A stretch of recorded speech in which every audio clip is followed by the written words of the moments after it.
ఏడుకొండలు అపవిత్రం చేస్తే పంచభూతాలు సమేతం క్షమించవు. మహాభారతంలో కౌరవులు ఎన్ని తప్పులు చేస్తున్నా చూస్తూ ఉండిపోయిన భీష్మాచార్యునికి సమేతం తప్పలేదు మరణం. ఏడుకొండలలో అపవిత్రం చేసిన ప్రతిసారి వన్యప్రాణులు స్వైరవిహారం చేసి హెచ్చరించాయి. 7 కొండలను 5 కొండలు చేస్తానన్నందుకు ఒక మహానాయకుని పంచభూతాల్లో కలిపేసుకున్నాయి. ప్రజలకు ఆర్థికంగా ఎంత సహాయం చేసినా భగవంతుని ప్రసాదం అపవిత్రం చేసినందుకే గత ప్రభుత్వ పెద్దలకు ఘోర పరాజయం, అవమానం జరిగింది. అధికారులు తప్పులకు మౌనం వహిస్తూ వత్తాసు పలకడంతో ఇప్పటికే కొంతమంది అధికారుల జీవితాలు అగమ్యగోచరమయ్యాయి. అనుకోని ఆపదలు వచ్చాయి.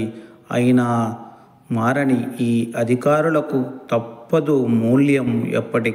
ఇప్పటికైనా గ్రహించి భగవంతుని ముందు క్షమించమని ప్రజల సాక్షిగా కోరండి, లేదా మీ వంశం జీవితం సర్వనాశనం అవుతుంది అని అంటున్నారు ప్రజలు.